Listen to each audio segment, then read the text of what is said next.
Bien, donc bonjour à tous et à toutes. On va commencer donc cette deuxième journée de notre colloque. Voilà, donc cette table, donc, elle a comme titre Au-delà du déficit, du symptôme au symptôme, deux points, l'inventivité. Et c'est M. Guidana, donc, qui est avec nous par Zoom, hein, qui va intervenir en premier avec comme titre Vertu de la traduction dans le thérapeutique de psychose. Voilà, donc, M. Guidana, donc, la parole est à vous. Est-ce que vous... Bon. Oui, je ne sais pas si vous voilà, m'entendez donc bien. comme on a convenu, vous allez vous présenter vous-même. Donc on a pris cette habitude depuis hier, hein, donc voilà. Voilà. Bon, écoutez, moi je suis psychiatre et psychanalyste. Désormais, je travaille en ville. J'ai longtemps été chef de service dans le service public. Et bon, j'ai aussi publié un livre sur la folie, Quelle politique pour la folie. Et j'en prépare un autre sur le hasard, ce qui est très différent. Et puis, j'ai aussi présidé aux destinées de notre association, le Cercle Freudien, par 2 fois. Aujourd'hui, je vais vous parler avec, disons, 3 grands chapitres. D'abord, il est très difficile de dialoguer, puisque c'est dans le titre, sans évoquer la situation actuelle et l'analyse qu'on peut en faire. Je vais en dire un mot. Ensuite, je vais vous parler de la traduction. Et pour finir, je vais vous parler d'une expérience qui a eu lieu dans ce qui était le service que je dirigeais avec une équipe tout à fait fantastique. Alors, pour commencer, bon, tout le monde sait que malheureusement, la psychiatrie, la situation est très dégradée. Et je me suis demandé, au fond, quelles étaient les causes de cette dégradation, à laquelle, il y a 5 ans, quand j'ai quitté, c'était déjà à l'œuvre, peut-être moins intensément, mais c'était déjà. Et la première chose qui me vient, c'est qu'il me semble que la langue a changé. La langue qui se parle aujourd'hui dans les institutions psychiatriques est une langue dominée par ce que d'ailleurs notre collègue d'origine russe, Yulia Popova, qui a écrit un magnifique livre sur le poète Khletnikov, elle a analysé les choses en disant qu'au fond, ce sont des langues artificielles. Et ces langues artificielles sont d'une certaine façon anonymes. C'est des langues sans équivoque, sans métaphore. Et ce sont des langues qui, en fait, nous assujettissent. Et c'est quand même, par exemple, si on parle de la langue de l'accréditation, ça ne veut pas dire qu'il ne faille pas de rendre des comptes de ce que nous faisons, mais la langue de l'accréditation, ce qui a été nommé démarche qualité, ou encore le DSM, qui participe quand même à ces langues artificielles, mais qui sont très difficiles à contenir, et même, je dirais, elles sont intraduisibles, ce qui est le pire. Avec cette idée que, en second lieu de ce qui me paraît être le malaise actuel, il n'y a plus d'élaboration, ou très peu, ce que Freud nomme Bewältigung. Il y a très peu d'élaboration. Et il y a même des endroits où il n'y a pas de synthèse. Et voilà, c'est quand même un drame de la pratique telle que certains d'entre vous peut-être l'ont connue et qui donnait lieu à des débats assez intenses parce qu'il y avait un amour de la clinique. Bon, est-ce que c'est pas seulement le DSM, c'est que d'une part, il n'y a pas le temps, d'autre part, il y a des demandes incessantes, il n'y a pas assez de collègues, et en plus, il y a une panne de la vocation. Donc, quand même, ça fait beaucoup. Et donc, cette vraiment raréfaction de toute élaboration montre que, au fond, c'est aussi la destitution de la parole. Et ça n'est pas seulement la destitution de la parole en psychiatrie. En médecine, dans les hôpitaux, vous savez, c'est très difficile de parler. Et bon, peut-être que c'est dû à la traçabilité qui exige beaucoup de temps aux soignants, mais pas seulement. Et lorsque quelqu'un va mal aujourd'hui, dans un service, en tout cas dans un service de psychiatrie, c'est pas l'écoute d'abord, c'est on change le traitement. Voilà le réflexe. Et ça, c'est quand même extrêmement préoccupant. C'est pas que nous soyons contre la médication, bien sûr qu'il faut des médicaments, bien sûr que les patients ont été grandement améliorés, mais j'y reviendrai dans la conclusion de cet exposé. Il faut que la médecine prenne une autre place, mais vraiment une autre place dans notre discipline. Elle doit nous accompagner, c'est vrai, mais elle ne doit pas dominer.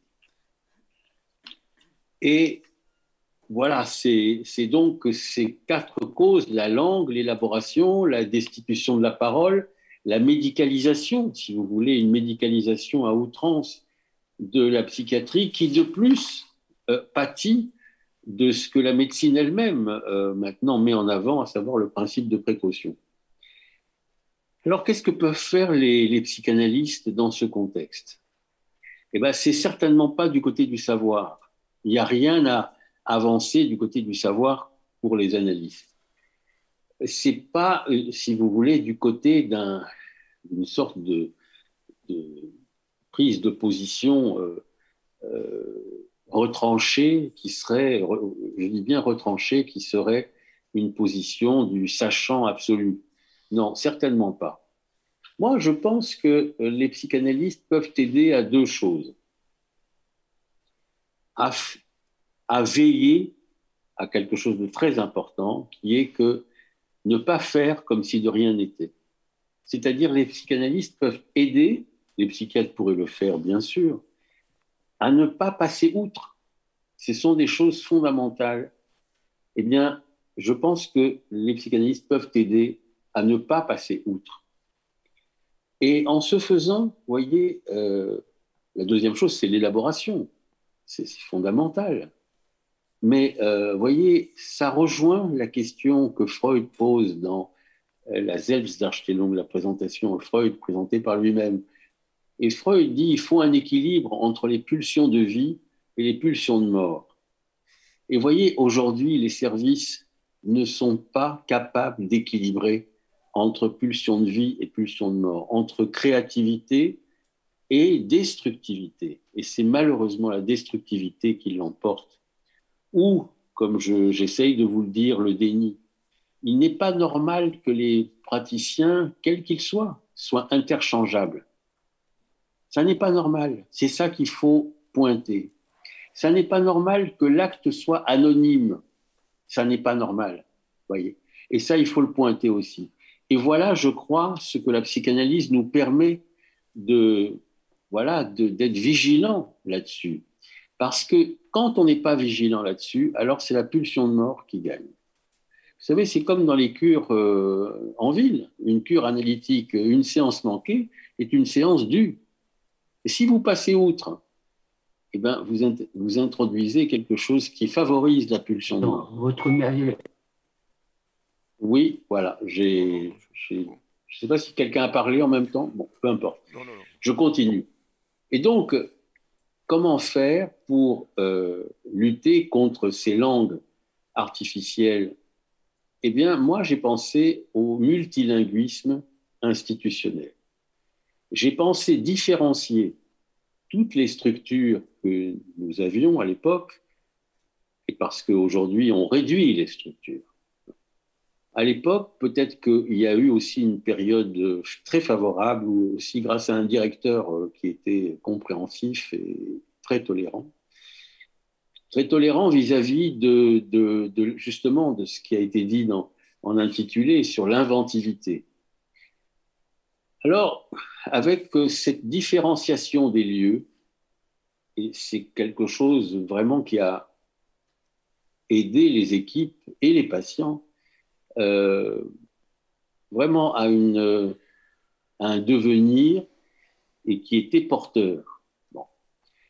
Alors pourquoi le multilinguisme? Parce que justement, on différencie les lieux qui, de toute façon, sont servis par des équipes différentes. Et donc, il y a un accueil et des transferts. On met toujours en question le transfert institutionnel, mais enfin, il y en a quand même un. Eh bien, en effet, c'est différent et nos patients, c'est pendant 10 ans, 20 ans, 30 ans qu'ils sont avec nous et ils traversent les différentes structures du service, c'est sûr. Bon. Et traversant ces différentes structures, ils sont amenés à traduire. Alors pourquoi la traduction est un thème que je trouve vraiment important? Eh bien d'abord parce que Freud en parle dans la fameuse lettre 52, qui a d'ailleurs changé de numéro avec les nouvelles traductions. Mais enfin, la lettre 52, il y a au moins 3 fois le mot traduction. L'infant traduit, l'enfant qui n'a pas le langage, et il est environné de sons, de couleurs, et de paroles d'ailleurs, et il essaye de traduire. C'est ce que Freud dit. Et puis, si vous voulez, la définition du refoulement, Freud la donne, c'est un défaut de traduction. Bon, alors ça, moi, ça me paraît très important. D'autant plus que l'enfant traduit ou essaye de traduire, mais une mère ou le Nebenmensch, qui peut être une mère d'ailleurs, traduit pour l'enfant aussi. Eh bien, ça peut permettre de construire une politique de travail, une psychothérapie, si vous voulez, entre les différents lieux où lorsqu'un patient est accueilli, il y a un récit qui se construit et on lui traduit, dans le fond, les choses. C'est un peu la même chose que pour les enfants. Et lui-même est amené à traduire. Alors, vous allez me dire, mais c'est une traduction dans la même langue. Oui, c'est ce que le grand philosophe allemand Schleiermacher avait conçu. C'est que la traduction, c'est d'abord une traduction dans la même langue. Et puis, il y a un linguiste qui m'a été très utile aussi, c'est Humboldt. Parce que lui, il dit que dans une langue, il y a plusieurs mondes. Alors, ça m'allait très bien parce que chaque structure institutionnelle, c'est un monde et un monde différencié. Et donc, les patients traversent ces mondes très différents et ça éveille. Alors, vous allez me dire, oui, le mot éveil. Ça ne guérit pas, en effet. Je n'aime pas trop le mot guérison dans la psychiatrie. Il y a beaucoup de choses qui vont beaucoup mieux. Mais ne parlons pas de guérison. Prenons ce terme qui vient de Ferenczi. Ferenczi a parlé d'éveil pour la psychanalyse. Et c'est ça que, au fond, cette pérégrination entre plusieurs lieux cherche. Elle a été à l'œuvre, elle est encore à l'œuvre, elle peut être à l'œuvre dans n'importe quel service, du moment qu'il y a 2, 3 lieux. Bon, là, j'en avais 7. Donc, ça a favorisé ce travail qui a trouvé un écho, voyez-vous, chez, je ne sais pas si vous connaissez, Mireille Dancel, qui a écrit « Traduire comme transhumer ». Et oui, traduire comme transhumer. Donc, aller d'un lieu à un autre, ça permet de traduire tout en se déplaçant. C'est quelque chose qui anime les équipes et c'est quelque chose qui aussi, justement, du côté des pulsions de vie, qui sont fondamentales à entretenir, je le répète, dans un service, si vous laissez les pulsions de mort gagner, enfin, c'est foutu. Donc, si vous laissez les protocoles, tout ce qui se répète inlassablement, mais ça ne peut pas aller. C'est vraiment contre-productif. Il faut trouver des forces qui aillent à l'encontre de la répétition. Et il me semble qu'il y a des choses à faire avec la traduction. Alors, pourquoi la traduction? Deuxième raison, c'est pas seulement Freud, il se trouve, Toscaïès d'abord était un de nos anciens, si on peut dire, qui a beaucoup amené et qui lui-même, entre le castillan, les différents dialectes espagnols, et il a appris le français et l'allemand outre l'espagnol, donc, était très... je l'ai appris parce qu'il y a une exposition actuellement à Toulouse sur Toscaïès. Il était très proche, disons, de ces différentes traductions qui amenaient des transformations institutionnelles. Ça fait bouger la traduction. Et un autre qui a beaucoup bougé grâce à ça, c'est Artaud. Artaud, il se trouve que son psychiatre Ferdière avait d'ailleurs rencontré Toscaïas à Saint-Alban. Et Ferdière a eu l'idée, parce que Artaud avait déjà traduit, Ferdière a pensé que quand il était à Rodez, donc il proposait à Artaud de traduire. Et ça a eu des effets fantastiques sur disons, l'élan littéraire d'Artaud qui s'est remis à écrire. Donc ça a été extrêmement positif. Parce que la traduction, ça introduit un auteur, même en milieu institutionnel, lorsque vous allez dans un lieu, vous avez au fond un langage du lieu, et ça n'est pas directement les personnes qui vous accueillent. Donc il y a une forme de tiercité. Il y a quelque chose qui n'est pas binaire. Bon, c'est ça qu'amène la traduction. Et dans ce contexte, si vous voulez, il y a un éveil, en effet, entre l'auteur, le texte source, comme on dit, et le texte cible. Bon. Entre les deux, il y a une translation qui est extrêmement intéressante. Et bon, Artaud, lui, il a pris le pouvoir sur l'auteur. Et c'était Artaud, il était un peu extravagant, mais ça lui a servi, même si en effet il met le nom de l'auteur en tout petit et que le traducteur c'est en très grand. Bon, c'est sa façon de traduire, mais ça l'a beaucoup aidé. Et puis chacun traduit à sa façon. Hölderlin, pour donner cet autre exemple, lui était un modèle d'une traduction tellement léchée, tellement soucieuse du mot juste, que il se trouve que Walter Benjamin, qui est le grand théoricien de la traduction, disait qu'au fond, entre les deux textes, c'était comme le vent dans une éolienne, on entendait à peine, et donc on ne voyait à peine la différence entre les deux textes. Bon, ça c'est Hölderlin. Mais le dernier, c'est Lacan. Lacan a été traducteur, en tout cas il s'est intéressé à Saint-Augustin, et surtout à une phrase de Saint-Augustin où celui-ci est, disons, en train de regarder son frère téter le sein de leur mère, et il éprouve quelque chose que Lacan essaye de traduire. Et tantôt il dit jalousie, tantôt il dit invidia, et tantôt il dit, à la fin de son enseignement, il va dire jalouissance. Il va inventer ce mot parce qu'il n'a pas réussi à traduire. Et c'est effectivement comme si ce qui est ressenti est très difficile à nommer. Il y a, disons, on pourrait dire, un réel qui est innommable, mais qui justement donne l'expérience de ce réel. Et ça, c'est fondamental. Donc la traduction met, disons, le réel en scène, et ça n'est pas le moindre des acquis de cette, disons, de cette façon de faire. Et donc, voilà pour les exemples que je peux donner de la traduction. Mais maintenant, ce que je voudrais là où je voudrais vous emmener, c'est vers un travail que nous avons mené pendant longtemps, qui s'appelait le groupe Odyssée.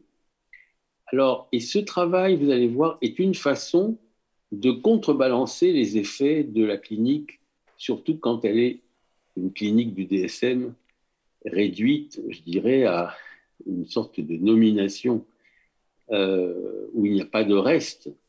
Et d'ailleurs, une nomination qui s'accroît à mesure de l'apparition de symptômes, et qui donc est dans la complétude.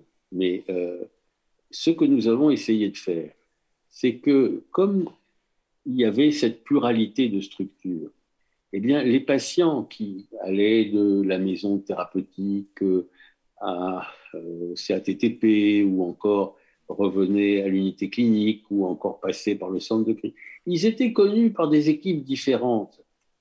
Et chaque équipe était au fond sollicitée à dire ce qu'elle avait entendu du patient, si tant est qu'elle avait entendu quelque chose qui donc, soit dit en passant, implique le soignant, quel qu'il soit. Cela implique le soignant parce que c'est lui ou elle qui a entendu. Donc, ce groupe Odyssée qui se réunissait, disons, une fois par mois, mettait en perspective les différentes rencontres qui avaient eu lieu dans les différents lieux, avec à chaque fois un dire qui était un dire du sujet. Et il était intéressant d'entendre que le sujet n'avait pas toujours, disons, inscrit la même chose d'un lieu à l'autre. Et que ces mouvements, on peut dire, introduisaient la notion de perspective partielle, qui est aussi quelque chose de fondamental, que je n'ai pas le temps de développer.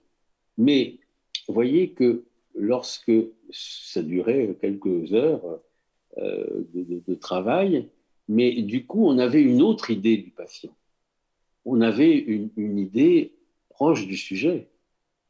Et ça n'était plus la clinique, disons, ni celle du DSM, ni d'ailleurs la clinique classique. Je dois dire que moi, je suis très partisan de garder la psychiatrie classique et sa clinique parce qu'on y trouve des choses tout à fait merveilleuses et on peut transposer avec ce que nous apporte la psychanalyse. Bon, ça c'est une parenthèse.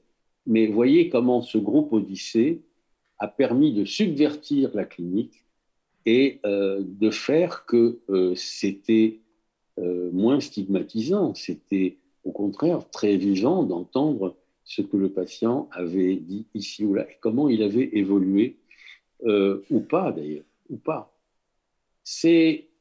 Moi, je suggère vraiment que cette expérience, qui est servie encore une fois par ce multilinguisme institutionnel, et je trouve qu'elle apporte énormément et elle permet d'équilibrer une clinique de la cible, parce qu'au fond, le DSM, c'est une clinique de la cible, c'est pour les médicaments.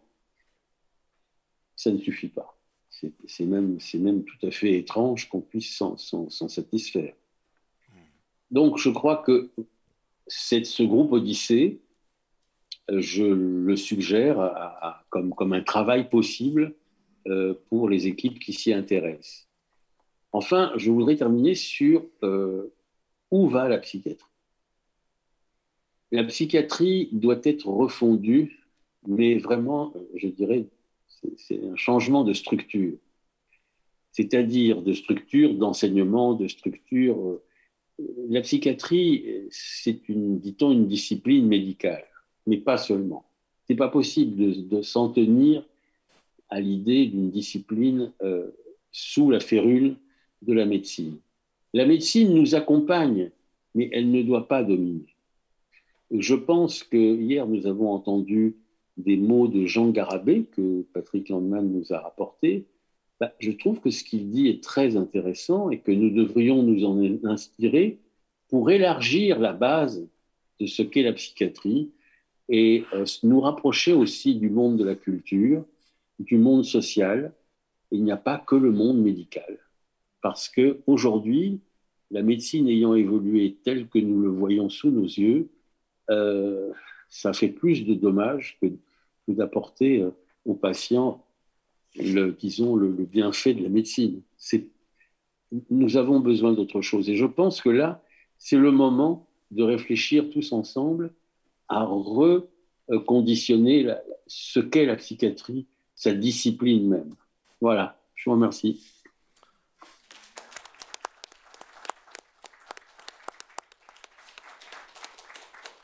Bon. Merci beaucoup, M. Dana, de votre intervention, qui a l'avantage aussi d'être très clinique, vraiment très, très proche aussi des problématiques qu'on rencontre au quotidien aussi avec les patients. Et vous avez, entre autres, vous avez abordé plusieurs choses très intéressantes, mais ce que vous avez, les succès données cliniques que vous avez apporté en parlant de ce qui se passe quand, je sais pas, il y a plusieurs médecins qui sont amenés à changer, par exemple, le traitement d'un patient, parce qu'à partir du diagnostic, voilà, il se sent même à changer le traitement, enfin, Jean-Pierre Lebrun qui est avec nous aujourd'hui, il le disait il est déjà dans un livre qui est déjà ancien, mais qui garde toute sa valeur, donc dans la maladie médicale. Hein, donc du fait qu'on déplace la question du malade à la maladie, bah, à ce moment-là, on opère une réduction donc, majeure qui va jusqu'au passage à l'acte, justement, hein, de penser que voilà, on peut prendre des décisions pour un patient seulement du fait qu'il a tel diagnostic, avec toute cette perte que ça implique du point de vue du récit, hein, du patient, et aussi du point de vue de la relation que chaque patient entretient avec son médecin. Bon, donc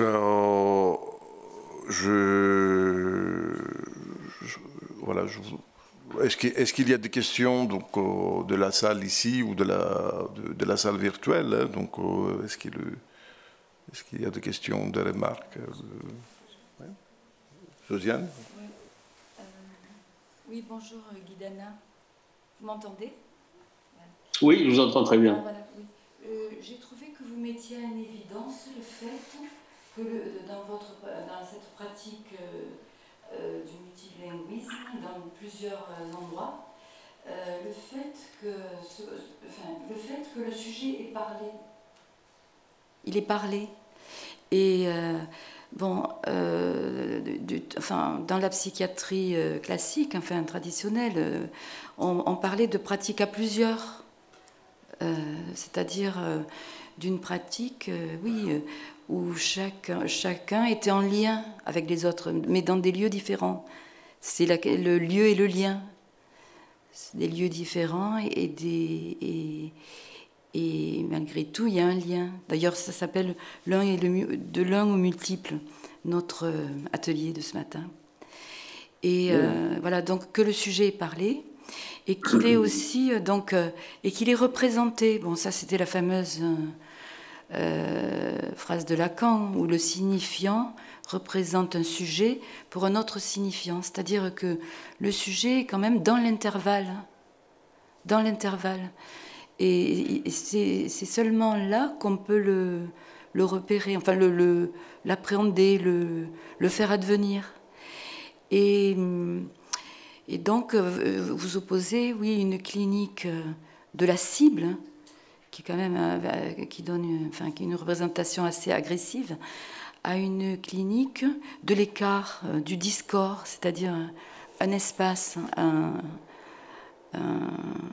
voilà. Et donc ça, c'est la première chose. Et que cette clinique, d'ailleurs, s'appuie sur le transfert malgré tout, parce que quand le sujet est parlé, il n'est pas parlé comme ça, il est parlé dans le cadre d'une relation de transfert. Voilà, c'est le premier point. Et le deuxième point, bon, ça c'est une réflexion plus personnelle. Je me disais aussi qu'on est tous exilés d'une langue, tous exilés d'une langue, et qu'on parle une langue étrangère, au fond, toujours. Parce qu'on a été contraint d'adopter une langue qui n'était pas la nôtre. Et donc, forcément, on traduit quelque chose, toujours. Même, comme vous disiez, c'est pas la même si c'est pas une langue différente, ça peut être à l'intérieur de soi qu'on traduit. Et dans cette traduction, en effet, on ne peut pas trouver le mot adéquat, exact de la traduction. Il y a toujours, pareil, cette question de l'écart et du fait qu'il y a un intraduisible, malgré tout. Voilà, et que c'est dans cet intraduisible, justement, et dans cette recherche du mot, juste, au fond, que peut arriver l'invention, puisqu'il faut chercher. Donc, du coup, on fait appel à l'équivoque, on fait appel à l'assonance, la résonance des mots pour essayer de trouver le mot juste. Et c'est là que se situe l'invention du sujet, je crois. Voilà. Écoutez, vous m'avez très bien entendu. Je vous remercie de relancer les choses du côté de l'intraduisible. D'ailleurs, je l'avais écrit, j'ai parlé du réel, mais c'est à peu près la même chose, en fait. C'est qu'il n'y a pas de mots. Et il y a un moment où il n'y a pas de mots. Mais faire l'expérience de l'absence de mots est une expérience forte. Ça, c'est ce que peut apporter la psychanalyse. Et donc, non, je crois beaucoup à la traduction.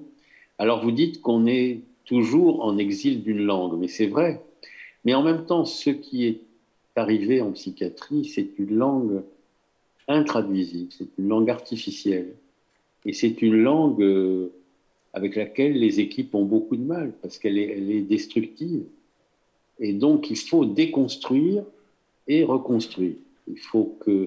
C'est très important d'arriver à déconstruire cette langue reçue. Je pense que quand on a les moyens en équipe, en collègues, c'est très important. Il manque du monde en psychiatrie, il faut bien le dire. Et puis, on ne s'intéresse pas à la psychiatrie comme service public. Bon. C'est un service public au sens fort, et il n'est plus considéré comme tel, malheureusement. En tout cas, oui, c'est j'espère, une voie de recherche, le multilinguisme institutionnel, mais vous voyez, on va plutôt vers une réduction des structures. Moi, j'ai eu cette chance, je l'ai voulu aussi, mais enfin, c'était une autre époque. Et on pouvait faire des projets, on nous écoutait. Aujourd'hui, les collègues, malheureusement, sont sous la férule des directions, de l'ARS. Il n'y a aucune autonomie. Les collègues ne peuvent rien faire, ils ne peuvent pas initier. Il faut bien se rendre compte de ce qui se passe. Et ça, cette soumission aux tutelles, alors là, s'il y a de la pulsion de mort, c'est horrible. C'est bien ça qui est le problème. On ne redonne pas l'initiative. Alors on dit, oui, mais on va augmenter les moyens. D'accord, c'est très bien, il le faut d'ailleurs, mais pourquoi? Pourquoi faire? Quelle est la direction? Où va-t-on? Où va tel ou tel service? Il faut une direction, c'est-à-dire comme une direction de la cure, mais il faut diriger un service vers des objectifs où le collectif trouve son reste. C'est quand même fondamental. Et moi, j'ai toujours travaillé sur l'idée que le collectif était une notion qu'il fallait soigner. Voilà, et soigner le collectif, mais je ne suis pas le premier. Herman Simon disait déjà ça, Toscaïès aussi, Houry, enfin bien sûr. Il faut d'abord soigner les conditions de travail et ensuite espérer soigner les patients. Bien. Est-ce qu'il y a des questions, Paul? Oui, il y en a plusieurs. bonjour. Je demandais une, mais la table, la demi-journée, c'est des langues multiples, donc il y a de multiples questions. J'aurais une question, professeur. Bonjour. Oui. Oui. Donc, je voulais tout d'abord remercier Cyrine, M. Dana. Oui. Oui. De Liban. Je voulais remercier M. Dana pour cette intervention très enrichissante.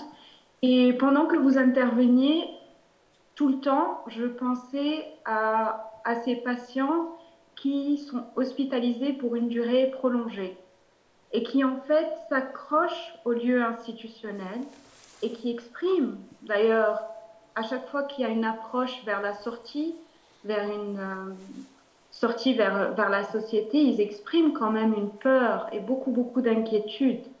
Et justement, donc, vous parliez d'un déplacement à travers différentes structures institutionnelles, d'une traversée.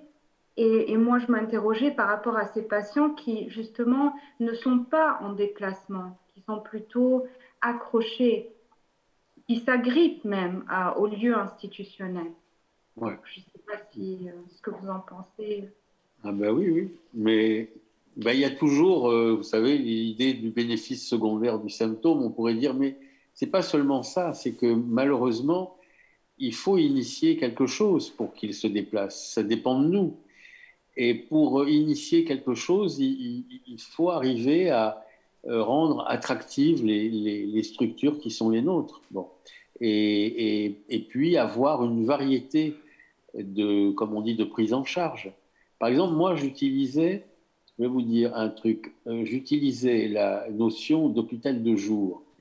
La notion d'hôpital de jour, elle était conçue en 3 structures, c'est-à-dire quelqu'un pouvait aller déjeuner à la maison thérapeutique, faire une activité l'après-midi au CATTP et le matin être reçu. Donc il y avait 3 structures impliquées pour que précisément dans ce changement de lieu, c'était assez stimulant. Et pour des patients que l'on dit chroniques ou qui ne veulent pas bouger, cette solution est une façon de faire pour que, en effet, il y ait une mobilité voulue, désirée. Alors, en fait, ce qu'on fait, nous, c'est qu'on essaye de soigner le désir. Si on arrive à ça, c'est merveilleux. Mais on n'arrive pas toujours à ça. Et il faut prendre en compte nos échecs. Et je vous dis, moi, j'ai en tête maintenant cet équilibre entre pulsion de vie et pulsion de mort. Je trouve que c'est très adapté à ce qui se passe en psychiatrie. Et que malheureusement, les pulsions de mort ont pris le dessus et on a l'impression que c'est irrémédiable. Parce que toutes les forces vives de construction, d'invention, d'atelier, ben, ça n'arrive pas à équilibrer ou à contrer les pulsions de mort. C'est bon, peut-être que ça va changer. Merci. Oui. Avec les jeunes, avec vous, c'est vous qui avez les clés. C'est plus nous. Nous, voilà, c'est à vous de jouer, vraiment. Merci, Monsieur Dana. Donc, comme il y a plusieurs questions, moi, je vous prie de poser des questions assez courtes. Et Monsieur Dana, si c'est possible, de donner aussi des réponses courtes. Oui. Et voilà, donc, très il y a court, Michel Desvirus, il y a Jean-Pierre Lebrun, donc il y a aussi Dominique Tourès, Patrick Landman aussi. Bon, moi je vais faire très court. Hein. Donc, d'abord, pour défendre la médecine, je pense que c'est nous, psychiatres, qui devons défendre la médecine. Je suis élu régional et je vois que beaucoup de médecins d'autres spécialités font appel à nous, les psychiatres, que ça soit dans les établissements, les chirurgiens, les anesthésistes. À titre d'exemple aussi, j'ai une de mes patientes qui est infirmière anesthésiste. Quand elle est venue me voir, elle me dit « j'ai plus le temps de parler avec mes patients ». Et c'est vraiment un symbole de tout ce qui a envahi. Ça rejoint ce que vous dites sur le langage, puisque moi j'ai fait également des formations à la Haute Autorité de Santé, où finalement tous les premiers cours que j'ai eus étaient des cours d'économie. Donc la qualité, vous parliez de qualité, la qualité c'est pas la qualité du soin, c'est la qualité industrielle, l'efficience c'est pas l'efficacité, etc., etc. C'est-à-dire qu'il y a tout un langage très particulier qui existe aussi. En tout cas, pour résumer, puisque j'ai promis d'être court, c'est à nous, la psychiatrie, plutôt de sauver la médecine. Oui, pas mal. Donc, Jean-Pierre, je ne sais pas si... Non, voilà. Il y a un micro ici. Oui. Non, c'est bon. Ça marche. Oui, mais je voudrais simplement remercier Guy pour tout ce que tu as dit, mais je voudrais insister sur un point du début que tu as donné, parce qu'il me semble que c'est un vrai champ de travail. Il faudrait essayer d'arriver à bien cerner ce que c'est que la langue qu'on nous sert aujourd'hui. Je trouve qu'il y a quelque chose de difficile. Moi, je travaille avec l'un ou l'autre linguiste qui ne sont pas tous sensibles à cette affaire. Il faut encore bien savoir avec qui. On devrait théoriser, parce que c'est important de donner les outils pour les psychiatres, les jeunes psychiatres, de comment est-ce que la langue qu'on leur prescrit aujourd'hui est une fausse langue, pour le dire comme ça. Tu l'as déjà dit d'ailleurs tout à l'heure au début, très bien. Mais je trouve que ça devrait s'expliciter. C'est un champ de travail de comprendre comment cette langue fonctionne. Quelque chose de banal que je dis pour simplement, on vient de traduire maintenant différemment la fameuse novlangue d'Orwell. On l'a traduit par néo-parler. Alors ça m'a irrité au début. Et puis au fond, je trouve que c'est très juste de parler de néo-parler. Ce n'est pas seulement des signifiants différents qui font la novlangue, c'est une nouvelle manière de parler qui est déconnectée du réel, comme tu l'as dit, et je trouve que pour moi, c'est un sujet de travail des psychiatres aujourd'hui de repérer dans quelle langue sont-ils asservis ou sont-ils en train de se faire asservir. mais ça demande un vrai travail théorique qui n'est pas fait pour le moment, ou faiblement, enfin pas assez, que pour être transmis à tout qui est pris dans cette problématique. Merci Jean-Pierre. Est-ce que tu pourrais donner le micro à Dominique, s'il te plaît? Oui, bonjour Guy. Merci pour cette intervention. Il faut dire qu'on essaye de résister dans certains services pour garder tout ce temps d'élaboration. Et merci Guy d'être le superviseur de notre service. Je suis très contente de voir tout cela. Je voulais juste donner un exemple d'inventivité de traduction. Parce que quand je suis arrivée il y a très longtemps là où je travaille, à Ville d'Avray, je ne portais pas le nom que j'ai maintenant, je m'appelais Gobert. Et je passais tous les jours devant un jeune homme de 16-17 ans qui était autiste, très autiste. Et à chaque fois que je le croisais, il se mettait à dire 3h24, 15h26, à une vitesse pas possible sans me regarder. Et donc, je ne comprenais pas. Je passais à côté de lui, il ne me regardait pas, je ne m'en occupais pas, je ne savais pas quoi en faire. Et jusqu'au jour où la directrice clinique, qui était à ce moment-là, moi j'avais une trentaine d'années, me dit « Mais bien sûr, Dominique, c'est le nom de la gare routière. Les bus s'appelaient Gobert. » Et donc, à chaque fois qu'il me voyait, il débitait les horaires des bus. Et il me regardait sans me regarder. Et s'il n'y a pas cet effort de traduction, c'était un grand autiste qui parlait, qui avait le langage, mais qui avait un langage, je dirais, métonymique. Et donc, mon nom lui rappelait la gare routière, et donc, il me débitait par cœur toutes les... Mais je n'ai pas compris. Pendant des mois, je n'ai pas compris.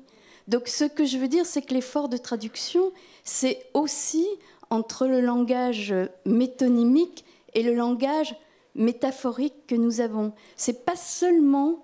j'ai l'impression, moi, que ça m'a fascinée comme exemple, parce que il y a un moment donné où on accroche un fil. Et c'est comme ça qu'on arrive à élaborer le transfert. Donc, le contre-transfert ou le désir de l'analyste, on sent à un moment donné qu'on est interrogé sans comprendre. Voilà, c'est tout ce que je voulais dire. Merci. Oui, Patrick Landman. Oui, merci Guy pour cette intervention. Deux, trois petites choses très rapides. Est-ce que tu seras d'accord pour dire que le transfert, c'est une traduction et qu'une psychiatrie qui s'appuie sur le transfert ne peut pas faire l'impasse sur la question essentielle que tu poses, qui est la question de la traduction, premièrement. Deuxièmement, j'ai lu il y a longtemps un commentaire sur la tour de Babel. Et la langue unique, la tour que tu es construite d'une langue unique et que Dieu a, semble-t-il, d'après la Bible, a cassé cette affaire. Et du coup, on est dispersé entre différentes langues, ce qui n'est pas nécessairement une mauvaise chose. Et le commentaire qui était fait par des sages du Talmud, c'était de dire il y a en fait deux langues de Babel, deux langues uniques, deux types de langues uniques. La première, c'est celle qui n'a plus de référent. En gros, c'est ça que ça voulait dire. J'ai envie de dire l'anglais d'Internet, par exemple. Une langue mondialisée sans référent culturel particulier, comme le DSM est une langue qui est sans référent à la clinique traditionnelle. Et l'autre modalité de langue unique, c'est la langue qui essaye de dire le vrai sur le vrai. C'est-à-dire une langue hyper scientifique, qui dit le vrai sur le vrai sans laisser de reste, sans laisser d'incomplétude. Et c'était deux modèles qui me paraissaient intéressants à développer sur ce... Et puis il y a un autre dernier point. Toutes les langues constituées ne sont pas tout à fait à égalité par rapport à la question de l'inconscient. Tu connais aussi bien que moi les réticences que Lacan avait sur l'anglais. Je ne pense pas que c'était une anglophobie, pour prendre des termes à la mode. Je pense qu'il argumentait ça en disant en particulier que l'anglais était constitué de deux langues une langue romane et une langue celte. Enfin, il donnait des explications comme ça. Mais toutes les langues ne sont pas à égalité pour, je dirais, pour les langues constituées, j'entends. Sur la question, il parlait aussi du Japon. Enfin bon, il y avait beaucoup de choses. C'est un point sur lequel je voulais non pas t'interroger, mais je voulais compléter. Merci en tout cas. Merci Patrick. Donc, si vous permettez, donc on arrête les questions parce que c'est peut-être on a pris un peu de retard. Une petite question. Alors donc Paul, pour la case. Merci Jürgen. Merci Guidana. Guidana, Paul Lacaze, tu te souviens, Beyrouth, c'était la question. Oui, tu te souviens des langues? Tu avais déjà avancé la question. Aujourd'hui, je vais prendre un petit travers. C'est celui de mon expérience institutionnelle dans laquelle c'était du médico-social, dans laquelle le principe était de respecter les 3 scènes de la vie du patient dans l'institution. La scène originelle, celle d'où il est issu, familiale en particulier. La scène répétitive, celle de l'institution qui accueille, reçoit et vit avec le patient résident, on va dire, quelque chose qui se rejoue, donc, qui se répète, et qu'il a besoin d'exprimer, c'est-à-dire son langage à lui, corporel, verbal, comportemental, etc. Et enfin, rôle de l'institution, la scène résolutive, celle où, enfin, une équipe entend un peu le langage de cet autre patient résident pour pouvoir communiquer avec lui et mettre en jeu un travail résolutif que j'appellerais la rencontre. Et si je parle de rencontre, c'est parce que, et c'est ma question, c'est parce que c'est, à mon sens, un élément fondamental de notre travail, c'est-à-dire comprendre l'autre dans sa langue et y venir avec lui, c'est-à-dire s'approprier un peu sa langue pour qu'il s'approprie un peu celle de l'équipe soignante ou du soignant tout court. Et ma question est donc, est-ce que dans ce que tu as avancé, on peut parler de cette notion de rencontre? Et bien sûr, tu as bien entendu que rencontre, ça renvoie à tout ce qui est en œuvre dans le mouvement Alpha-Psy auquel tu appartiens et auquel tu vas donc contribuer, j'espère, prochainement. Voilà, ma question est, est-ce que dans ton propos, on peut entendre cette notion de rencontre à laquelle je tiens particulièrement? Voilà, merci. Bien. Je réponds globalement parce qu'on n'a pas beaucoup de temps. Ben, Paul, surtout, je suis tout à fait d'accord. De manière, voilà, je réponds rapidement. Oui, c'est très juste de dire. D'ailleurs, ça rejoint des préoccupations de Jean-Pierre Lebrun, à qui aussi je veux dire un mot. Oui, la rencontre, c'est justement ça. C'est essayer d'entendre un sujet dans sa langue. Bon, bien sûr, comme disait aussi Dominique. Mais bon, c'est, je crois, un champ de recherche. Jean-Pierre l'a dit tout à l'heure sur la question de la langue. C'est un champ de recherche très intéressant et qu'il nous faut faire. Bon. Mais bon, voilà, c'est un travail de longue haleine. Et puis, je te remercie, Dominique, d'avoir pris la parole. J'aime beaucoup ce que tu fais et ton équipe est merveilleuse. Il y a des lieux où il y a des équipes qui sont en éveil, c'est heureusement. Et puis, Patrick Landman, bien sûr que nous allons en reparler avec Stop DSM. Tu as raison de souligner ce que tu dis aussi sur le fait que dans les langues, moi, il me semble que il y a peut-être ce que Walter Benjamin, je pense que tu as fait référence sans le nommer, Walter Benjamin parle d'une langue fondamentale dans la traduction. Et d'une langue fondamentale, on se demande si c'est une langue d'ailleurs qui touche aux religieux. C'est très difficile à comprendre ce qu'il veut dire, mais néanmoins, il y a quelque chose qui réunit les différentes langues, les humains. Les humains se réunissent du fait même qu'il y a cette langue fondamentale en arrière-plan. Voilà, moi, écoutez, en tout cas, je pense que c'est un chantier qu'il faut reprendre.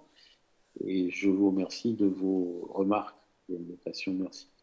Merci à vous, M. Dana. Donc, on passe donc à la deuxième intervention de cette table.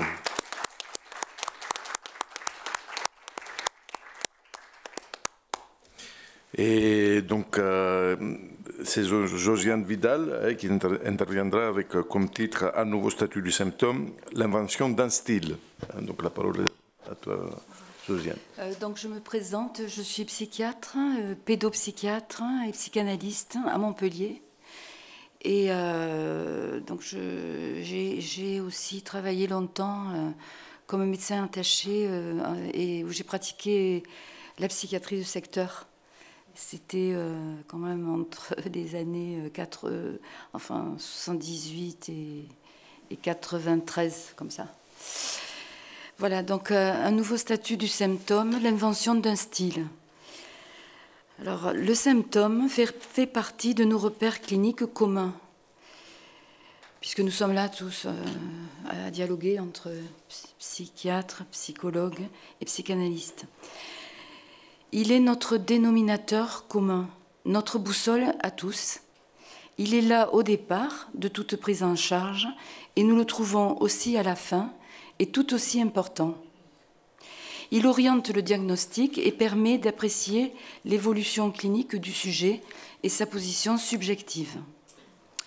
Alors, je vais faire une petite rétrospective comme ça de l'évolution du symptôme. Donc, l'approche du symptôme a évolué depuis l'établissement de l'observation clinique des symptômes dans la grande tradition de la psychiatrie classique et humaniste dans laquelle j'ai été formée. J'ai été formée à la faculté de médecine de Montpellier, plus ancienne faculté en exercice du monde occidental, dont nous venons de célébrer les 800 ans cette année. Faculté dont les médecins furent longtemps les médecins du roi de France, ce qui ne manquait pas de faire des envieux dans la capitale. Dans ce temps, la médecine ne soignait pas encore, mais diagnostiquait avec brio. De fait, l'observation clinique fut à la base de notre formation de clinicien. Ça, c'était vraiment très important. C'était l'observation clinique. Nous devions la rédiger avec la plus grande application. L'écoute attentive, entraînée à repérer le menu détail, comportait l'étude rigoureuse du discours. Donc on analysait déjà le discours du patient. Et cette observation, à la fois descriptive et analytique, véritable socle du savoir médical, base de la sémiologie et de la nosographie psychiatrique, isolait les grands tableaux cliniques et ses différentes structures, qui étaient l'occasion d'âpres discussions autour du diagnostic différentiel. Enfin, je me rappelle parfaitement d'avoir préparé l'internat en psychiatrie dans des cols, des sous-cols, enfin. Et vraiment, la partie la plus importante, bon, c'était bien sûr la rédaction de l'observation clinique, avec tous les symptômes, etc. C'était très descriptif. Et ensuite, il y avait la partie diagnostic différentiel, qui était une discussion, en fait. C'était une discussion entre les différents diagnostics possibles. Et, bon, on analysait un, mais ce n'était pas ça le plus important. L'important, c'était la discussion. Donc, voilà. Donc, mais à cette époque-là, les véritables ressorts de la maladie restaient obscurs du point de vue de la médecine seulement, de la psychiatrie. Et il faudra la subversion freudienne pour aller au-delà des signes, puisque c'était quand même quelque chose qui s'apparentait à un répertoire de signes, malgré tout. Donc, aller au-delà des signes et des types cliniques vers la causalité psychique. Et ça, c'est Freud, avec l'interprétation des mécanismes inconscients. Le sujet de l'inconscient est un sujet divisé. Le symptôme apparaît comme un compromis, justement, du fait de cette division, comme un vouloir dire, recélant un savoir inconscient, une vérité inconsciente, à déchiffrer, à dévoiler, disons, un sens caché. Lacan fera un pas de plus en allant à rebours du sens. Il admet le sens, mais il va à rebours.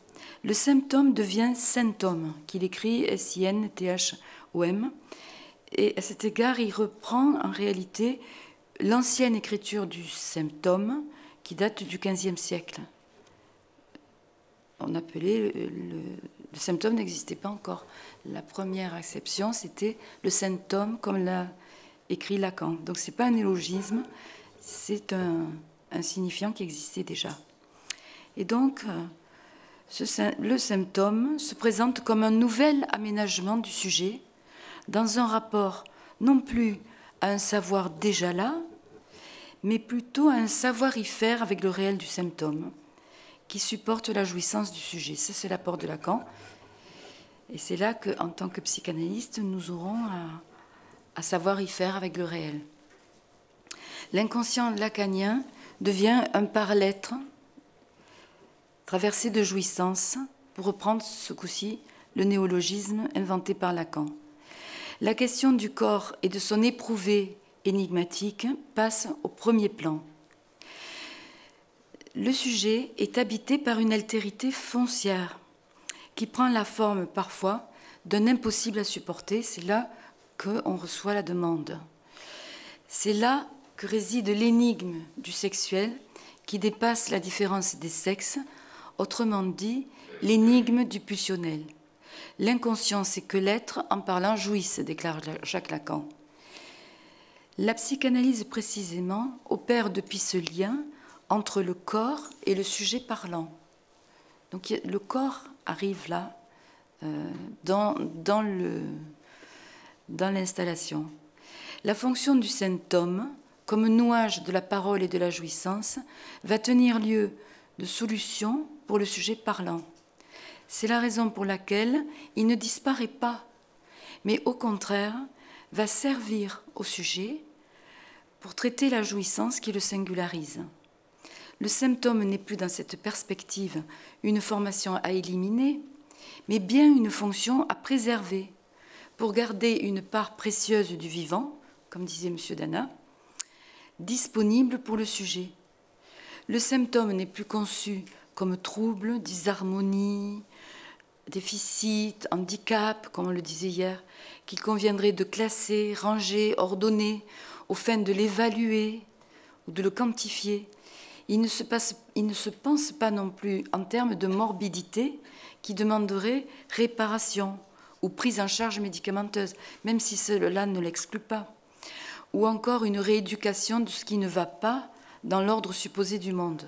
Au contraire, il apparaît comme un nouvel arrangement pour faire tenir ce désordre. Alors là, je vais prendre quelques petites vignettes cliniques.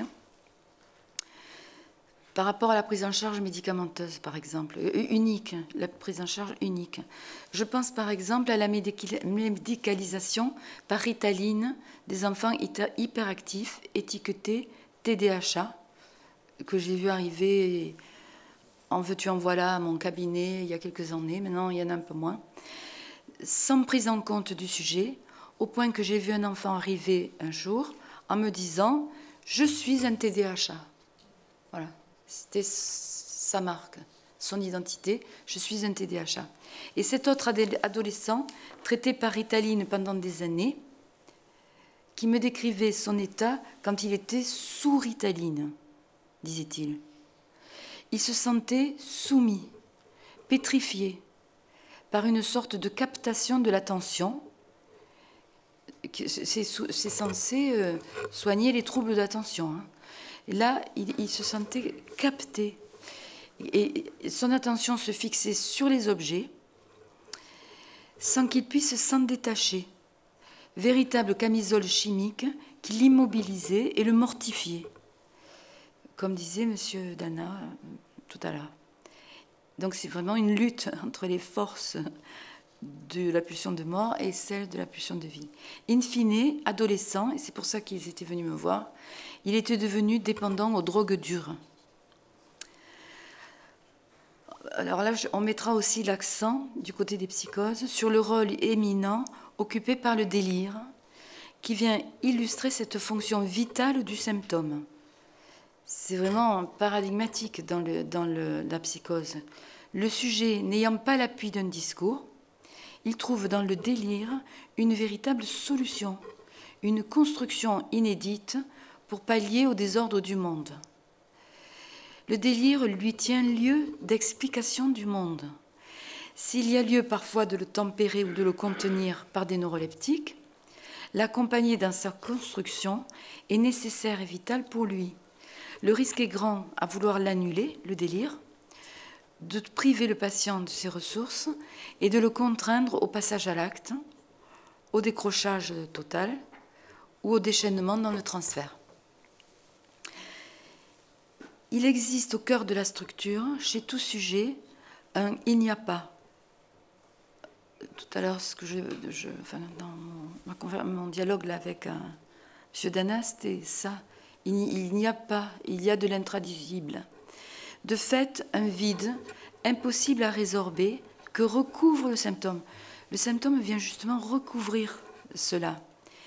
Mais il existe aussi un « il y a », un réaménagement possible de la jouissance qu'il contient, toute singulière pour chaque sujet parlant, un plus de jouissance qui se manifeste par une intuition positive, un pouce à créer, par un effet de création, aux expressions très variées, échappant au sens comme à toute norme.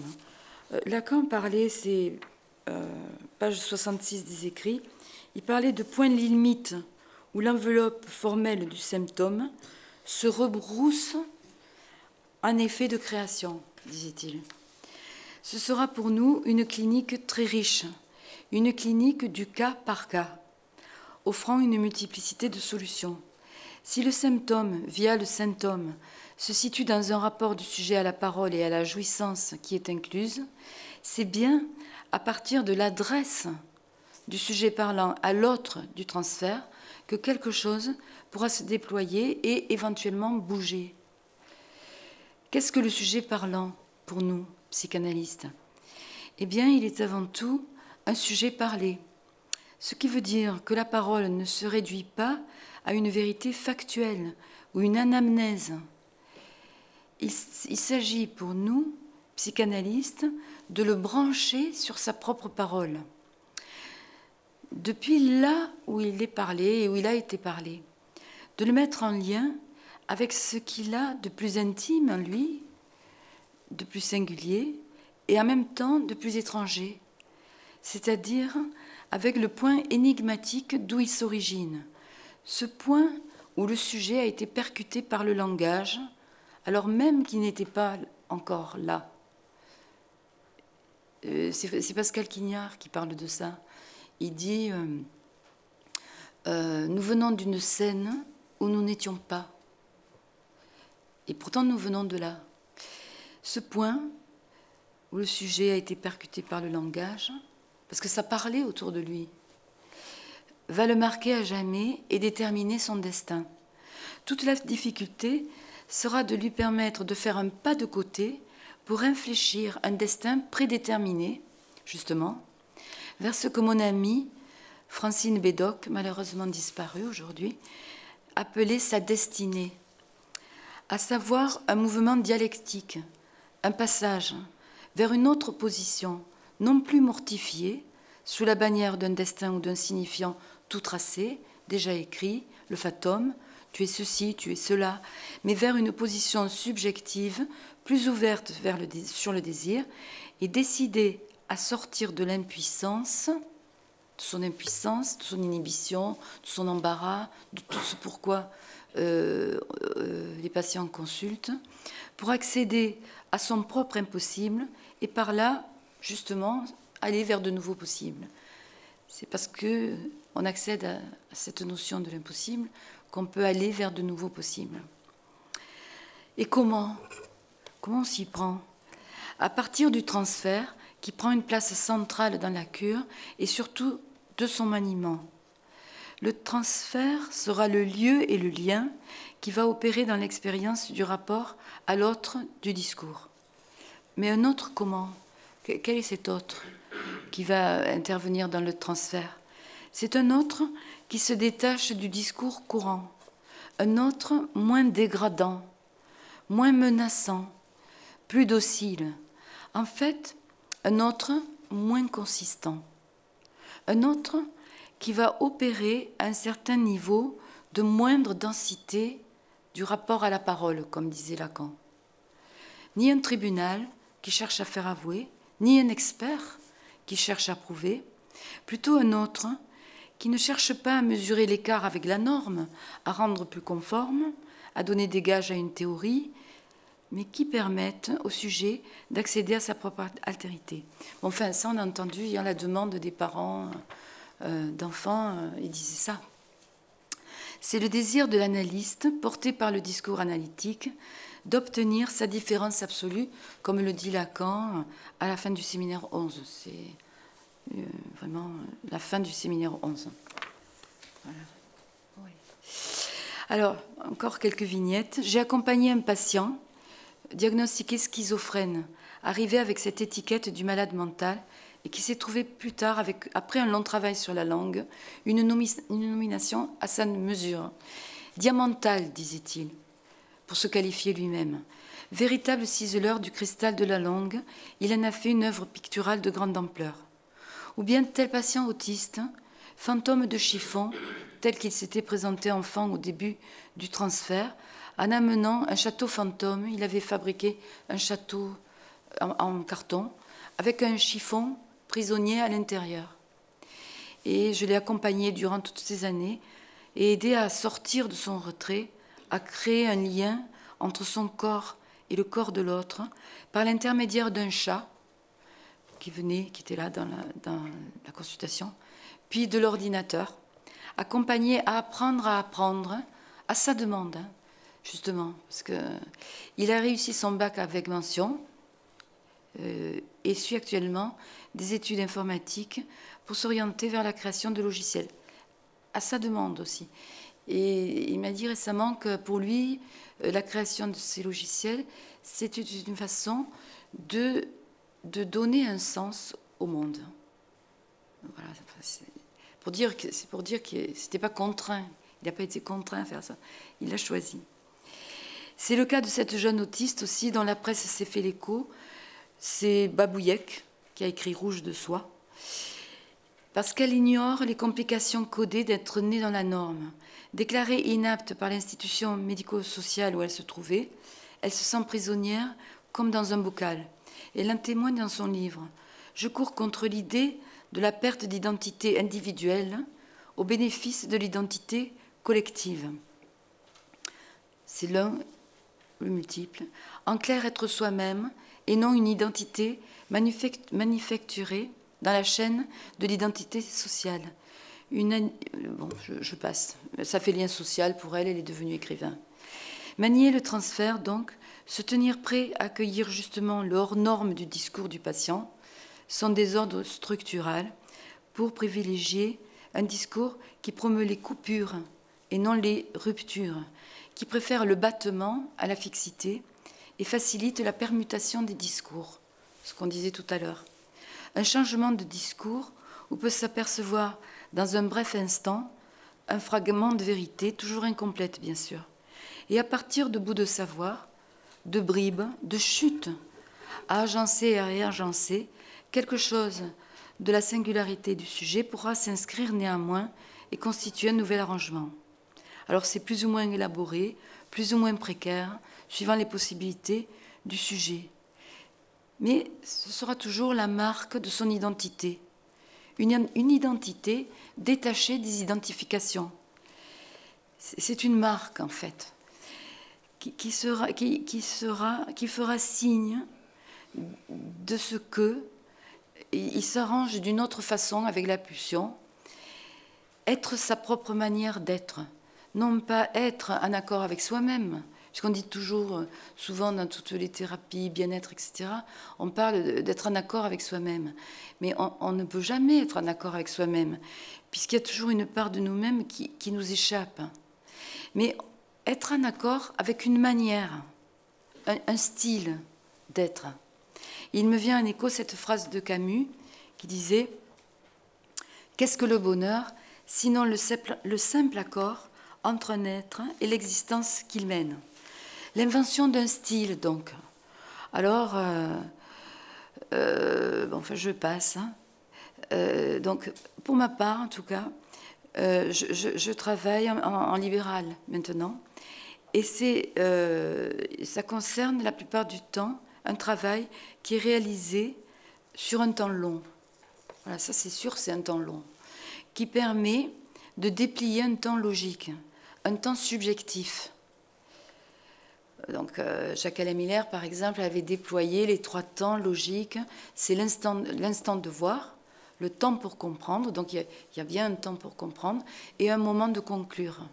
Et souvent, actuellement, on passe de l'instant de voir à la conclusion, au traitement, à la solution, etc. Donc, les exemples sont pléthores des patients, etc. Et je pourrais juste, à ce moment-là, prendre encore 2 exemples qui me paraissaient... c'est une dame âgée que je vois depuis longtemps, qui avait une hystérie grave, hein, et qui s'est investie dans l'écriture de poèmes, dont je reste l'adresse première. Ça, je trouve aussi que c'est important, puisque dans ces solutions, le psychiatre ou le psychanalyste reste l'adresse première. Et elle agrémente sa vie de son rapport à l'autre, et son rapport à l'autre de sa création. Elle écrit des poèmes. Et alors, elle écrit des poèmes à toutes sortes de gens, aux amis, aux gens qu'elle rencontre, aux commerçants. Enfin, dès qu'il lui arrive quelque chose, justement une rencontre, quelque chose qui fait rencontre, elle écrit un poème. Alors évidemment, elle est appréciée, les gens sont contents, ils reçoivent des poèmes qui leur est dédiés, etc. Et donc elle a un petit succès de sympathie et se crée des liens. Et un autre cas, alors, qui est beaucoup plus ancien, c'est quand j'étais interne, justement, quand je faisais la psychiatrie de secteur, je m'étais occupée longtemps d'un paranoïaque. C'était un grand paranoïaque, vraiment. Il était suivi avec injection retard, il avait eu tout un tas d'hospitalisations, il était même presque dangereux, il menaçait de faire un fort Chabrol, etc. Et j'avais commencé à le voir en tant qu'interne, vraiment, c'était le début de ma pratique. Je le voyais toutes les semaines au dispensaire. Enfin, je l'écoutais, j'écoutais. Et il échangeait avec moi des livres, enfin bref, tout un tas d'idées. Il déployait ce qu'il pensait des choses, du monde. Et je l'écoutais. Et enfin bref, à tel point qu'il ne voulait plus d'injection retard, ni aller au CMP, ni aller à l'hôpital. Il ne voulait plus avoir affaire à l'institution. Mais malgré tout, il avait pris en location un jardin et il s'était mis à cultiver donc, des légumes dont il allait vendre les produits aux infirmiers de secteur, aux dispensaires, toutes les semaines contre rémunération. Et il se portait... Enfin, il n'est jamais plus revenu à l'hôpital à cause de ça. Voilà, donc... bon, ben voilà, c'est tout.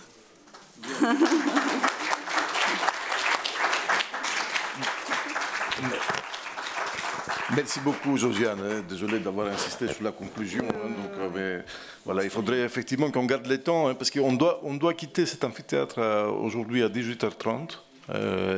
Voilà, c'est une obligation qu'on ne peut pas déroger. Et voilà, merci beaucoup d'avoir insisté sur la question du style. D'autant plus que cet amphithéâtre, donc Buffon, hein, donc voilà, donc Buffon, il disait que l'homme c'est le style, et Lacan il commence les écrits, comme je le disais ce matin, donc par cette phrase, en ajoutant à qui on s'adresse. Ce qui fait toute la différence par rapport à l'identité, comme tu l'as souligné, hein, oui, donc, oui, parce qu'une identité elle est globale et globalisante, elle n'a pas d'adresse. Oui. Hein, donc, tandis que le style, il en a, il y a un reste. Hein, il y a une adresse, donc un reste. Voilà. Et s'il y a des questions brèves, donc s'il vous plaît, donc, et puis on va faire une pause pour le café. Donc, Hélène Delis, le monsieur. On m'entend? Oui, on m'entend. C'est pas vraiment une question, c'est pour vous remercier, pour regretter un peu que vous soyez pressé, parce que, en fait, je trouve ça très intéressant, la question du style d'être, et surtout votre tout dernier exemple que vous avez juste eu le temps comme ça de donner, il est très beau parce que, à la différence d'autres exemples que vous avez donnés, où le style se rattachait aussi à l'idée d'une création artistique, oui, voilà. Le dernier, avec ce jardin, c'est vraiment ça le style d'être pour moi. Voilà. Oui, qui se distingue d'une création artistique ou littéraire. Bien, s'il vous plaît. Il y a le micro qui arrive. Oh, merci. C'était simplement pour souligner, je reviens sur le dernier exemple, comme ça, comme quoi que ce qui reste, c'est le dernier. Disons, c'était simplement pour dire, vous avez fini par dire, il n'est jamais plus revenu à l'hôpital. Oui, mais il vendait des fruits et légumes à des gens de l'hôpital. Ah, oui, oui, donc, d'une certaine façon, disons, l'hôpital est resté autrement. Voilà, c'est l'idée qu'il n'est pas resté dans son parcours dans l'hôpital et que c'était une autre façon, disons, de présenter que peut-être il y a un lien autre. Et mais je me tais après. Mais simplement, c'était parce que je rebondis sur la question de l'intraduisible qu'avait dit Guy Dana, aussi, et toi aussi, disons, c'était la question de ces langages artificiels, disons, ils sont intraduisibles, il disait, et il avait fait le lien de l'intraduisible avec le réel. Et je me pose la question, mais ça c'est au travail maintenant, mais est-ce que cet intraduisible de la langue artificielle n'est pas un nouveau réel face auquel ça mériterait avoir une réponse? Tout d'abord, j'aimerais commencer par dire combien je regrette de ne pas pouvoir être avec vous aujourd'hui. En effet, l'idée de ce colloque a émergé pour la première fois lors d'un congrès international de psychanalyse qui a eu lieu à Istanbul en mars 2019 en partenariat avec CRPMS, donc Centre de recherche Psychanalyse, Médecine et Société de l'Université de Paris, et Alpha Psy. Ce partenariat s'est élargi à ce jour avec WPA, section Psychanalyse en psychiatrie, et Stop DSM. Malgré les circonstances actuelles, je suis très ravie de la réalisation de ce projet qui ouvre le débat par une question d'actualité brûlante en ce qui concerne nos pratiques, une tentative de mise à plat de ce qui nous interroge. J'aimerais donc commencer mon propos par légèrement modifier cette question. Quel dialogue peut établir aujourd'hui la psychiatrie, la psychologie clinique et la psychanalyse lorsqu'il est question de la clinique des psychoses? Cette question dialectise en mettant en tension, si ce n'est en polarisant, selon moi, différents niveaux d'appréhension, entre autres politique, épistémologique et éthique. Très brièvement, politique car elle révèle ce qui est de l'ordre d'un malaise actuel dans nos institutions, aussi donc dans nos sociétés, quant aux modalités des traitements des représentations de la folie. Épistémologique car les définitions des concepts, leurs valeurs, de fait les dispositifs et leur champ d'intervention se modifient. Le délire comme symptôme a une autre valeur en psychanalyse, une tentative de réparation par le sujet d'une béance symbolique. Alors qu'en psychiatrie, il a un statut de signe, de trouble de pensée du langage ou encore un statut d'une erreur cognitive en psychologie. L'éthique en dernier lieu se situe et se lie différemment pour chaque discours. L'éthique du bien dire pour la psychanalyse se diffère de l'éthique de bien faire. Est-ce que ces points de divergence pourraient-ils cohabiter? Notre affiche figure une forme topologique, la bande de Möbius. Elle permet de cerner un vide au cœur de ces trois disciplines, aux trois torsions, tournant historique quand ils émergent comme discours articulés, dérivés chacun de discours scientifiques. Néanmoins, l'un ne vaut pas plus que l'autre. Si le nom de ce vide serait le réel, en tant qu'il est impensable et qu'il est le hors-sens, comment ces trois discours peuvent se répondre quant au réel que nous avons à faire à la rencontre de sujets psychotiques? Eh bien, je ne pourrais sans doute pas répondre à cette question dans cette courte intervention, ni même j'ignore si une réponse exhaustive pourrait être donnée, mais peut-être quelques éléments réflexifs. La question restera ouverte donc. Mais c'est à partir quand même de ce point que je me pencherai sur l'apport crucial de la psychanalyse à la psychologie et la psychiatrie, un tournant décisif et irréversible. La rencontre avec les sujets psychotiques est une expérience de la singularité, en tant qu'elle est radicalement irréductible.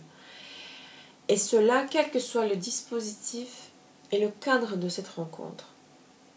Le sujet psychotique nous enseigne sur les fondements de l'être parlant, les dysfonctionnements et les fonctionnements du langage, plus globalement, pourrait-on dire, la structure de la langue, mais aussi de l'écriture.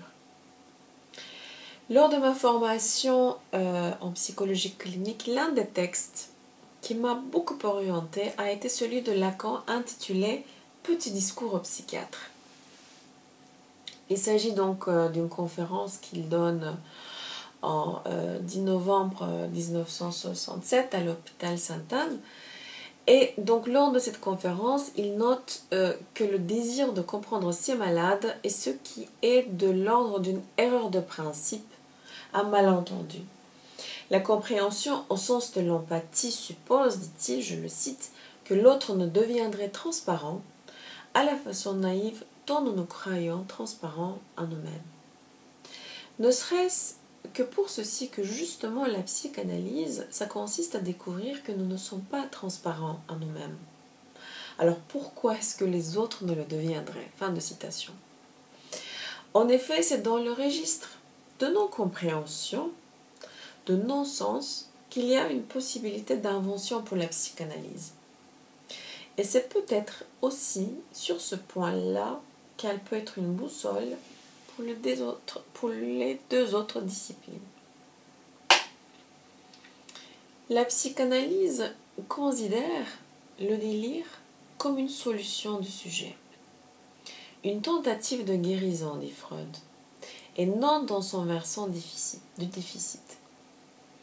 La pente universalisante du discours scientiste de nos jours a un effet ségrégatif. La standardisation des bonnes pratiques fonctionne au détriment de la dimension du particulier. Or, le psychotique est celui qui résiste à cette universalisation. Il est suspendu, pétrifié dans le rapport à l'autre, à une faille ouverte, permanente dans son existence. Il est hors discours, ce qui le pousse à inventer des solutions qui le tiennent. L'envers du décor, c'est un fossé énorme entre le monde et soi, être au bord de précipice, comme dit une patiente. Un bord si fragile de structure, au seuil d'une jouissance sans limite qui déborde. La jouissance ne peut se dire.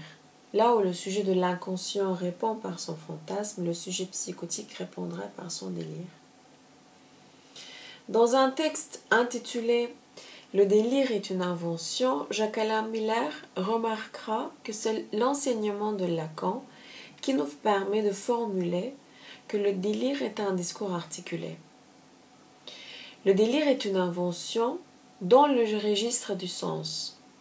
Il pointe qu'il s'agit d'une combinaison d'éléments où l'intention de situer des phénomènes élémentaires prend la valeur et le sens de détacher dans l'ensemble du discours délirant les éléments minimes, discrets, les éléments premiers à partir desquels le reste se construit, se développe et s'élabore. Fin de citation. Le délire est ce qui vient répondre à la rupture psychotique du rapport au monde, à la discontinuité, pour donner un certain sens à un énigme.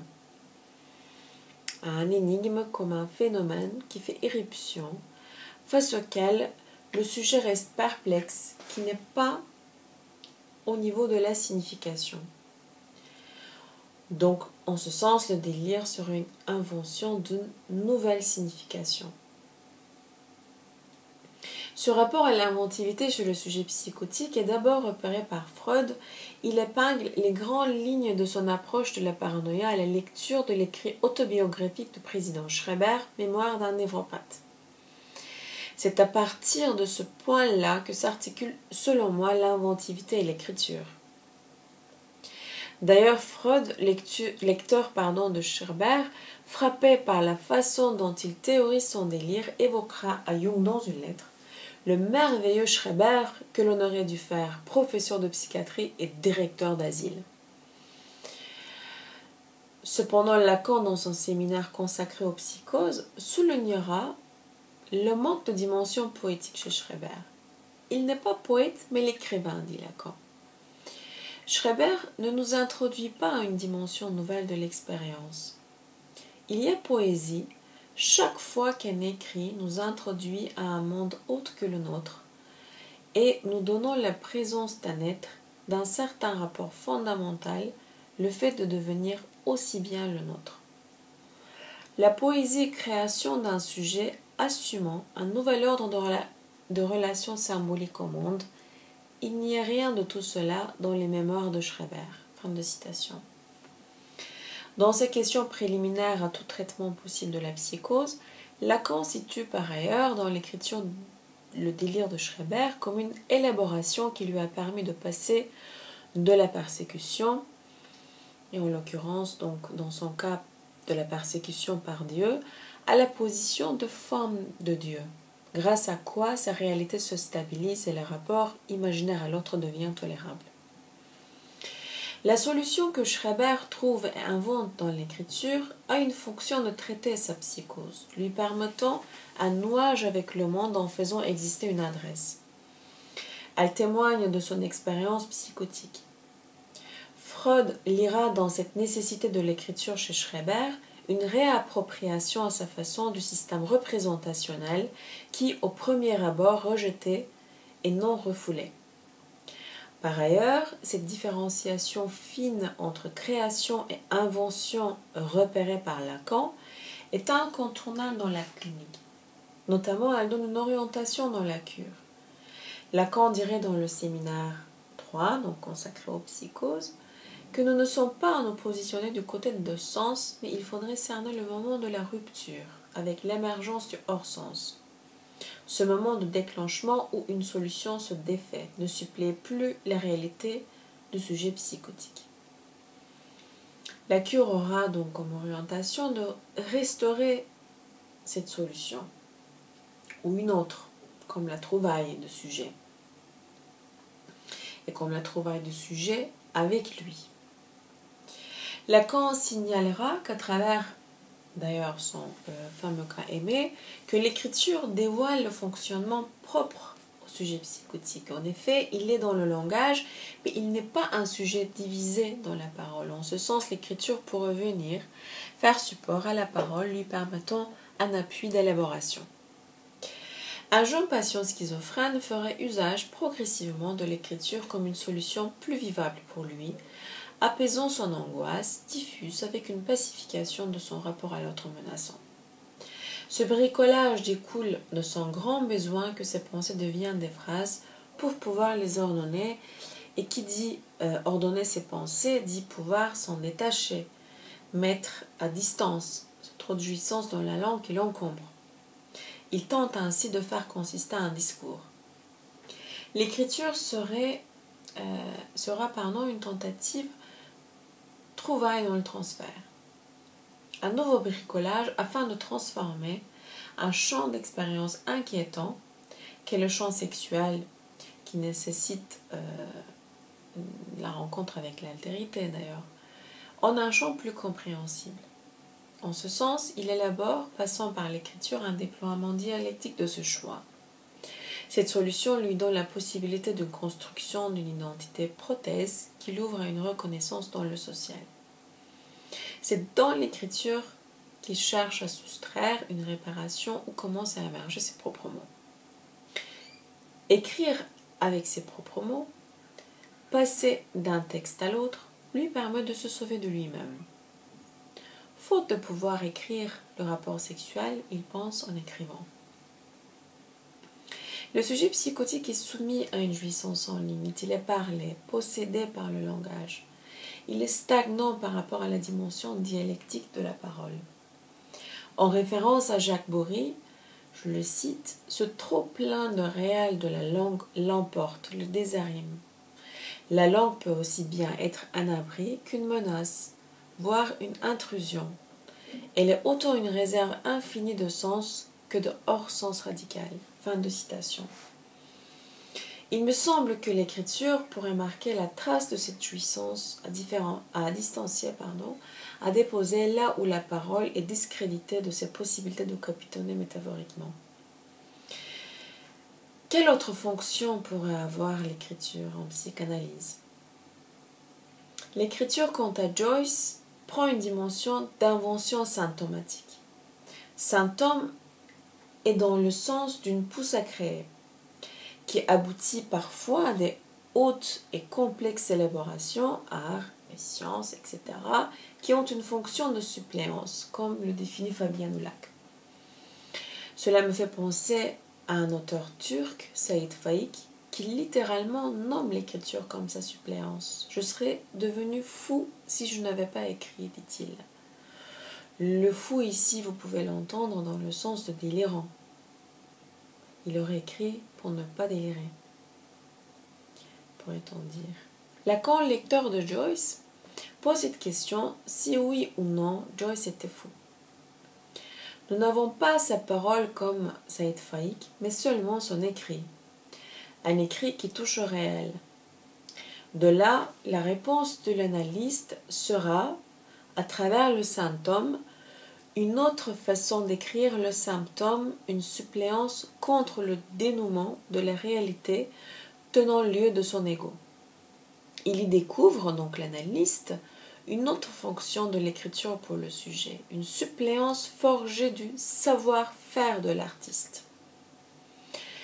Lacan, peut-être je dirais, éleva le symptôme au rang de l'artiste, digne de sa création. Lorsque Joyce vide son écriture de sens, nous mettant face à l'illisible, là en l'occurrence, nous pouvons donner référence à son ouvrage, à son livre Finnegan Wings. Il cherche à suppléer à ce qui n'a pas eu lieu pour lui. Il crée la possibilité non d'un sens, mais d'un ordonnancement rigoureux de la langue par l'écriture, selon l'hypothèse de Bruno Miani. Cet ordonnancement rigoureux chez Joyce, est-ce qu'il ne deviendra pas chez Beckett ce qui troue le silence?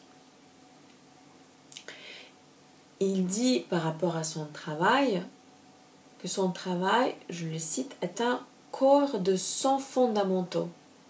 Sans jeu de mots, dit-il, produit aussi pleinement que possible, et je n'accepte pas de responsabilité, je n'accepte de responsabilité pour rien d'autre. Sur son œuvre, l'auteur dira « Autrement, je n'aurais pas pu. Continuer, je veux dire. Je n'aurais pas pu traverser cet affreux et lamentable gâchis qu'est la vie sans laisser une tache sur le silence. » Pour conclure, à la lumière de ces élaborations, nous remarquons que chaque écriture ne comporte pas la poétique, la dimension poétique de la langue, et ni ne fait œuvre. Cependant, elle fait fonction. Il nous importe donc de nous sensibiliser et de sensibiliser nos pratiques là où la parole ne peut pas œuvrer pour un sujet encombré, envahi par le réel. Lui permettre un espace où il pourra déposer ce trop-plein, trouver une place à sa plus singulière élaboration, hors du sens commun, où peut se bricoler une solution qui sera sa trouvaille. Mais surtout, ne pas chercher à sa place. Je vous remercie de votre écoute et de votre attention.